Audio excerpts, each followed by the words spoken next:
আলহামদুলিল্লাহি ওয়া কাফা ওয়া সালামুন আলা ইবাদিহিল্লাযীনা ইসতাফা আম্মা বাদ। সুপ্রিয় ভাতৃমণ্ডলী, আজকে যে বিষয়টি আপনাদের সামনে আলোচনা করব সেটি হলো হযরত আবু বকর রাদিয়াল্লাহু তাআলা আনহুর ফজিলত। হযরত আবু বকর রাদিয়াল্লাহু তাআলা আনহু তিনি কেমন ছিলেন, কে ছিলেন, তার সংক্ষিপ্ত পরিচয়। নবী করিম সাল্লাল্লাহু আলাইহি সাল্লামকে আল্লাহ রাব্বুল আলামিন যেই সময়ে পাঠিয়েছিলেন সেটা জাহিলিয়াতের যুগ ছিল, কিন্তু নবী করিম সাল্লাল্লাহু আলাইহি সাল্লামের যুগটা ছিল খায়রুল কুরুন, উত্তম যুগ। এবং নবী করিম সাল্লাল্লাহু আলাইহি সাল্লামের জন্য আল্লাহ রাব্বুল আলামিন যে সমস্ত মানুষদেরকে চয়েস করেছিলেন তারা ছিলেন আকলের দিক থেকে, জ্ঞানের দিক থেকে পরিপূর্ণ এবং দিনের দিক থেকে মজবুত এবং দিন ইলমের দিক থেকে, জ্ঞানের দিক থেকে এবং অন্তরের দিক থেকে তারা ছিলেন অত্যন্ত বাহাদুর। তারা প্রকৃতপক্ষে আল্লাহর জন্য জিহাদ করেছেন, তারা দ্বীনকে কায়েম করেছেন। তাদের ভিতরে সবথেকে গুরুত্বপূর্ণ যে সমস্ত ব্যক্তিবর্গ ছিলেন তারা হলেন খোলাফায়ে রাশেদুন, আল মাহদিউন যাদেরকে বলা হয়েছে। তারা নবী করিম সাল্লাল্লাহু আলাইহি সাল্লামের পরে এই খেলাফতকে কায়েম করেছেন এবং দ্বীনের হেফাজত করেছেন, দ্বীনকে প্রতিষ্ঠিত করেছেন, দ্বীনকে কায়েম করেছেন। আর এই খোলাফায়ে রাশেদিনদের ভিতরে সবথেকে যাকে নিয়ে বেশি ফখর করা যায়, যাকে নিয়ে যাকে উত্তম এবং সবথেকে গুরুত্বপূর্ণ ব্যক্তি, তিনি ছিলেন হযরত আবু বকর সিদ্দিক রাদিয়াল্লাহু তাআলা আনহু। আবু বকর সিদ্দিক রাদিয়াল্লাহু তাআলা আনহু ছিলেন, তার নাম ছিল আবদুল্লাহ, তার বাবার নাম ছিল উসমান তাইমি এবং কোরাশি। তিনি আমুল ফিলের প্রায় 2 থেকে আড়াই বছর পূর্বে জন্মগ্রহণ করেন। আল্লাহ রাব্বুল আলামিন জাহেলিয়াতের যুগে যেই সময়ে মানুষ মদ, জুয়া এবং বিভিন্ন অরাজকতায় মত্ত থাকত, সেই সময় আল্লাহ রাব্বুল আলামিন হযরত আবু বকর সিদ্দিক রাদিয়াল্লাহু তাআলা আনহুকে বাঁচিয়ে রেখেছিলেন জাহেলিয়াতের সমস্ত খারাপি থেকে। তিনি ছিলেন অত্যন্ত আখলাকবান, চরিত্রবান এবং তিনি কখনো মদ পান করতেন না, তিনি কখনো হারাম কাজ, গুনহার কাজ করতেন না। জাহেলিয়াতের যুগেও তিনি এই সমস্ত গর্হিত কাজ থেকে, নোংরা কাজ থেকে তিনি নিজেকে বাঁচিয়ে রাখতেন। হযরত আয়েশা রাদিয়াল্লাহু তাআলা আনহা বলেন যে হযরত আবু বকর রাদিয়াল্লাহু তাআলা আনহু নিজের জন্য মদকে সেই যুগে হারাম মনে করতেন। তিনি মদ খেতেন না, খুব অত্যন্ত সেটাকে খারাপ মনে করতেন। জাহেলিয়াতের যুগেও তিনি মদ পান করতেন না এবং ইসলামে আসার পরে তো কখনো করেন নাই। কারণ তিনি দেখেছিলেন যে একবার এক ব্যক্তি মদ পান করার পরে নোংরা, পায়খানার মতো নোংরা জিনিস তার নিজের মুখের কাছে নিয়ে আসছিল। তো এই দেখে তিনি সেই যে মদ পান করা বন্ধ করেছে, মদ পান করা সে তখন থেকে খারাপ মনে করতেন এবং কখনোই মদ পান করতেন না। তিনি জীবনে কখনো মূর্তির পূজা করেন নাই, কখনো জীবনে তিনি মূর্তির পূজা করেন নাই। বলা হয়েছে যে বলছেন যখন তিনি যুবক অবস্থায়, তো তিনি বলছেন যে আমার আব্বা আবু কুহাফা একবার আমাকে নিয়ে কোনো এক মূর্তির কাছে নিয়ে গেলেন। তো সেখানে যাওয়ার পরে আমার আব্বা বললেন, এটা হচ্ছে তোমার মূর্তি, তোমার বুত, তোমার ইলাহ, অতএব তুমি তাকে সিজদা করো। এই কথা বলে আমার আব্বা সেখান থেকে চলে গেল। তো আমি সেই মূর্তির কাছে গেলাম। হযরত আবু বকর রাদিয়াল্লাহু তাআলা নিজে বলছেন যে আমি সেই মূর্তির কাছে গিয়ে পৌঁছালাম এবং বললাম যে আনা জায়ুল ফাতইমনি, এই মূর্তি, হে তুমি আমাদের ইলাহা বা আমাদের রব তোমাকে মানা হচ্ছে, তো বলো আমি অত্যন্ত ক্ষুধার্ত, আমাকে খাবার দাও। সে কিছুই বলতে পারলো না। তাকে বললাম আমি পিপাসিত, আমাকে পান করাও। ফালাম ইউজিবনি, আমার কোনো উত্তর দিতে পারলো না। এই বললাম আমি তো নগ্ন, আমাকে কাপড় দান করো। সে কিছুই করতে পারলো না।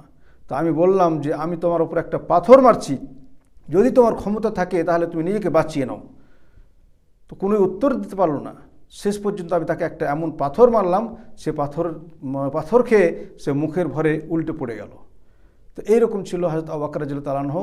আর এইরকম জীবন ছিল তার ইসলাম কবুল করার পূর্বে। নবী করিম সাল্লাল্লাহু আলাইহি সাল্লামের তিনি অত্যন্ত গুরুত্বপূর্ণ একজন দোস্ত এবং বন্ধু ছিলেন।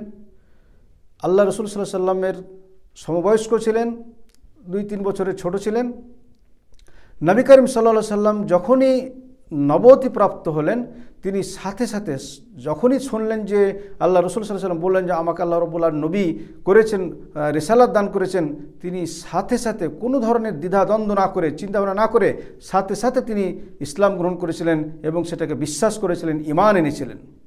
যখনই ঈমানের দিকে তাকে ডাকা হয়েছে সাথে সাথে ঈমান নিয়ে এসেছেন এবং মক্কার জীবনে নবী করিম সাল্লাল্লাহু আলাইহি সাল্লামের সাথেই তিনি বসবাস করেছেন, সমস্ত ধরনের সহযোগিতা তিনি করেছেন। মক্কা থেকে মদিনার পথে যখন হিজরত করেন, হিজরতের সাথী তিনি হয়েছেন এবং তিনি মদিনাতে নবী করিম সাল্লাল্লাহু আলাইহি সাল্লামের সাথে সারা জীবন কাটিয়েছেন এবং মদিনাতে গিয়ে যত রকমের গাজওয়াত, যত রকমের যুদ্ধ নবী করিম সাল্লাল্লাহু আলাইহি সাল্লামের সাথে তিনি করেছেন, সমস্ত যুদ্ধে তিনি শরীক হয়েছেন। হযরত আবু বকর রাদিয়াল্লাহু তাআলা আনহু তিনি এমন একজন ব্যক্তি ছিলেন যে তিনি ইসলাম গ্রহণ করার পরে তিনি বসে থাকেন নাই। ইসলামকে দুনিয়াতে প্রচার করার জন্য, দুনিয়াতে ছড়িয়ে দেওয়ার জন্য তিনি অত্যন্ত সচেষ্ট হয়েছেন এবং দাওয়াতের কাজ তিনি অগ্রসর হয়েছেন এবং অত্যন্ত গুরুত্ব সহকারে তিনি দাওয়াতের কাজ করেছেন। এমন কি বলা হয়েছে যে 5 জন আশারে মুবাশশারা বিল জান্নাহ, 10 জন যে জান্নাতি ব্যক্তি যাদের দুনিয়াতে জান্নাতের সার্টিফিকেট যারা পেয়েছে, তাদের ভিতরে 5 জনেই তার কথা মতো ইসলাম গ্রহণ করেছিল। এমনকি তিনি তার জীবনে 7 জন মুসলমানকে বা গোলামকে কিনে তিনি আজাদ করে দিয়েছিলেন মুসলমান হিসাবে। হযরত আবু বকর রাদিয়াল্লাহু তাআলা আনহু তিনি সর্বপ্রথম খতিব ছিলেন, দিনের জন্য খিদমত করতেন এবং তিনি দিনের দাওয়াতের জন্য অগ্রসর হতেন, তিনি নিজেকে অগ্রগামী ভাবতেন, অত্যন্ত গুরুত্ব সহকারে দিনের দাওয়াত তিনি মানুষের সামনে প্রচার করতেন। বলা হয়েছে ইসলামের ভিতরে সর্বপ্রথম খতিব তিনিই ছিলেন, যে তিনি আল্লাহ রাসূল সাল্লাল্লাহু আলাইহি সাল্লামের সঙ্গী হয়ে একদিন মক্কা হারামের ভিতরে তিনি গিয়ে আল্লাহ রাসূল সাল্লাল্লাহু আলাইহি সাল্লাম বসেছিলেন আর তিনি এই খুতবা দিতে শুরু করলেন, ইসলামের দাওয়াত দিতে শুরু করলেন প্রকাশ্যে। সেই সময় মুশরিকরা তার উপরে ঝাঁপিয়ে পড়ল এবং মুসলমানদের উপর ঝাঁপিয়ে পড়ল। শেষে তাকে অত্যন্ত মারা হলো, এমনকি আবু বকরকে পা দিয়ে রঁধা হলো, তার পা দিয়ে তার গায়ের উপরে চাপা হলো এবং তাকে অত্যন্ত প্রহার করা হলো। এমনকি তার অবস্থা, বিশেষ করে ফাসেক উতবা বিন রাবিয়া তাকে জুতো দিয়ে মারলো এবং অনেক তাকে কষ্ট দিল, এমনকি তার মৃত্যু প্রায় অবস্থা।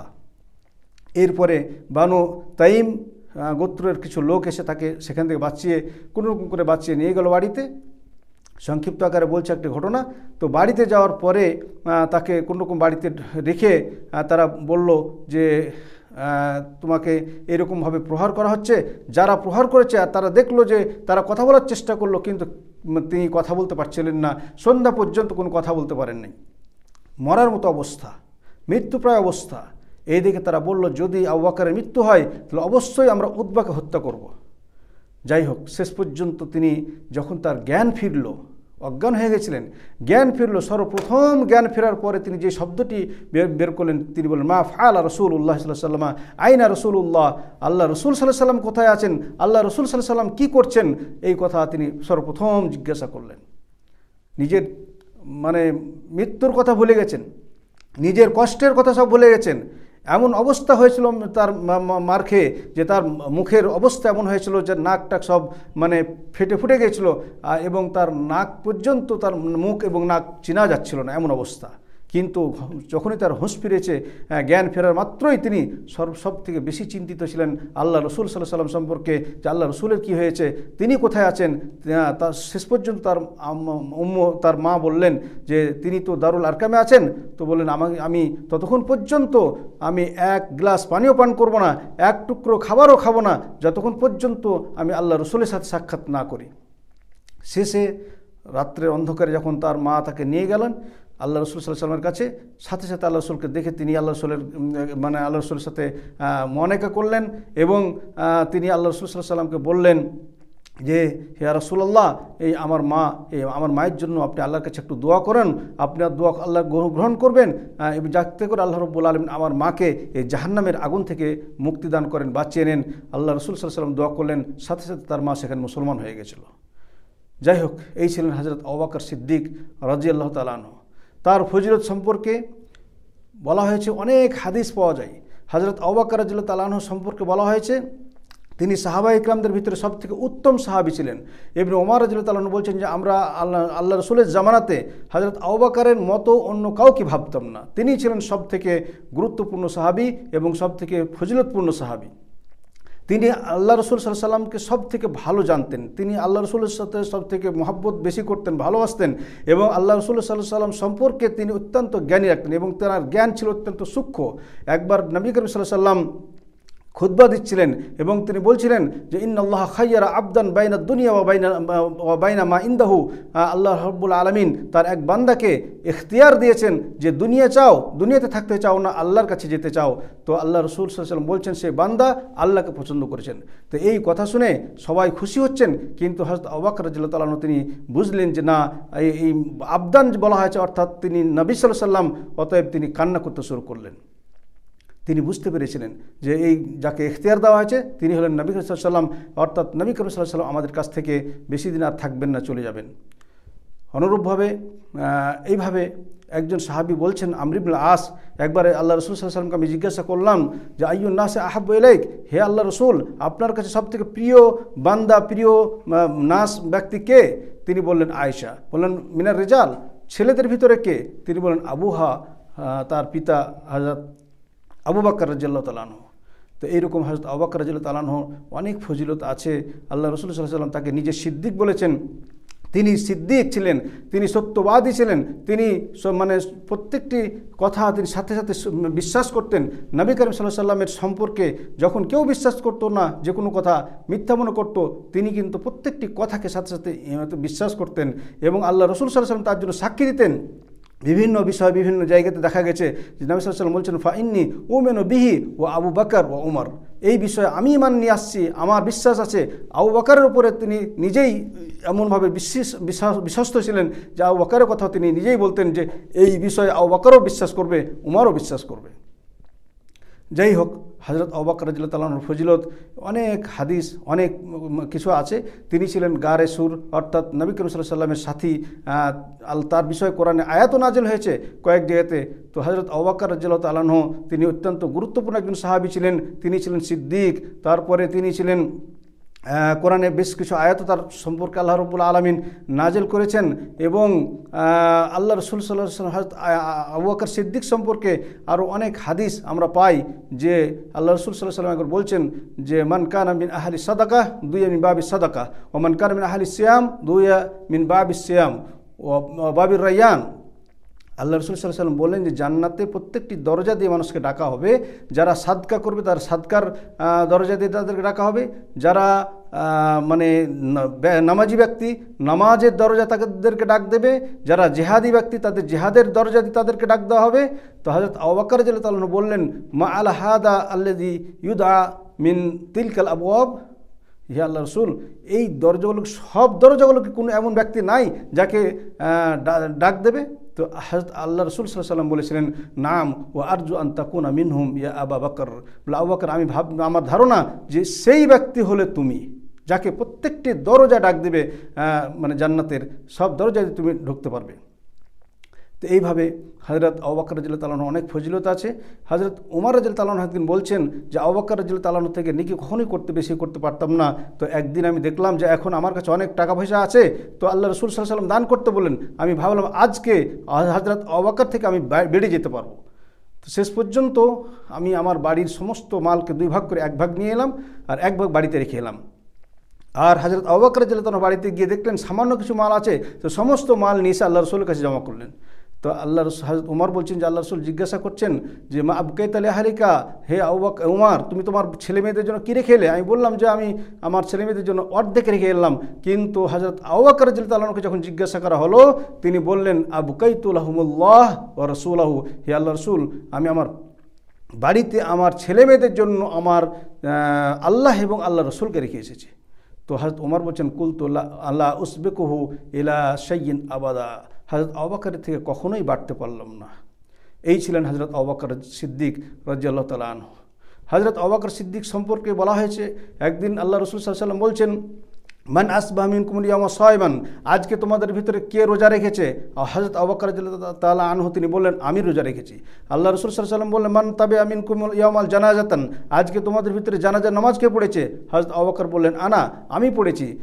আল্লাহ রাসূল সাল্লাল্লাহু আলাইহি ওয়াসাল্লাম আবার জিজ্ঞেস করলেন, মান আতমা মিনকুমুল ইয়াওমা মিসকিনান, আজকে মিসকিনকে কে খাবার দিয়েছে? হযরত আবু বকর রাদিয়াল্লাহু আনহু বলেন, আনা, আমি দিয়েছি।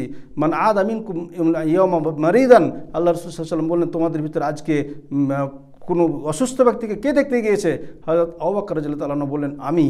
নবী করিম সাল্লাল্লাহু আলাইহি ওয়াসাল্লাম বললেন, মাজতামানা ফি ইমরিন ইল্লা দাখালাল জান্নাহ, এই সমস্ত কাজগুলো যে ব্যক্তির মাঝে একত্রিত হবে সে অবশ্যই জান্নাতে প্রবেশ করবে। তো এইরকম ছিলেন হযরত আবু বকর রাদিয়াল্লাহু তাআলা আনহু। তার ফজিলত অনেক বেশি হাদিসে বর্ণনা করা হয়েছে।